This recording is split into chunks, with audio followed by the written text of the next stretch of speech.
भक्तानाम् एकदन्तमुपास्महे एकदन्तमुपास्महे। गुरुर्ब्रह्मा गुरुर्विष्णु गुरुदेवो महेश्वर गुरु साक्षात् परब्रह्म तस्मै श्री गुरवे नमः। ఓం నమ శివాయ.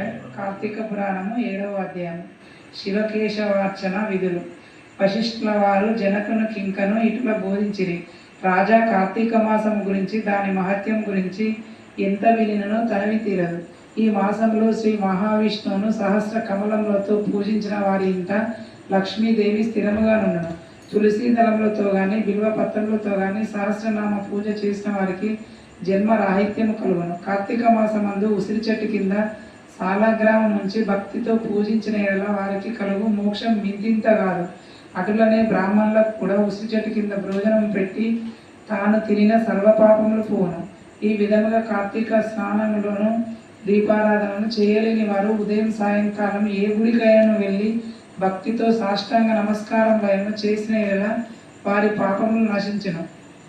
సంపత్తి గలవారు శివకేశవుల ఆలయంలోకి వెళ్ళి భక్తితో దేవతార్చన, హోమాదులు, దాన ధర్మాలు చేసినట్టు అశ్వమేధము చేసినంత ఫలము దక్కుతాయక వారి పితృదేవతలకు కూడా వైకుంఠ ప్రాప్తి కలుగును. శివాలయంలో కానీ విష్ణాలయంలో కానీ జెండా ప్రతిష్ఠించు యమకింకరులు దగ్గరకు రాలేరు. సరికదా పెనుగాలికి ధూళి రాసు ఎగిరిపోయినట్లే కోటి పాపములను పరాపంచలేకపోను. ఈ కార్తీక మాసంలో తులసి కోట వద్ద ఆవు పేడతో వలికి వరిపిండితో శంకుచక్ర ఆకారంలో ముగ్గులు పెట్టి నువ్వులు ధాన్యములు పోసి దానిపై ప్రమిద నుంచి నిండా నువ్వుల నూనె పోసి వత్తిని వేసి వెలిగించవలను. ఈ దీపము రాత్రింబవళ్ళు ఆరకుండా ఉండవలను. దీనిని నందాదీపం అందరు. ఈ విధంగా చేసి నైవేద్యమేడి కార్తీక పురాణము చదువుచుండిన ఎలా హరిహరాదులు సంతసించి కైవల్యము సంగతం. అటులనే కార్తీక మాసంలో ఈశ్వరుని జిల్లేడు పూలతో అర్చించిన ఆయుర్వృద్ధి కలుగును. సాలగ్రామునకు ప్రతి నిత్యము గంధము పట్టించి తులసి దళంతో పూజించవలను.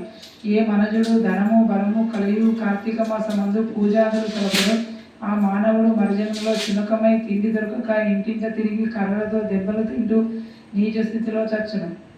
కావున కార్తీక మాసము నెల రోజులు పూజలు చేయలేని వారు ఒక్క సమవారమైనను చేసి శివకేశవును పూజించను మాస ఫలము కలుగును. కావున ఓ రాజా, నీవు కూడా ఈ వ్రతమాచరించి తరింపమని చెప్పిన.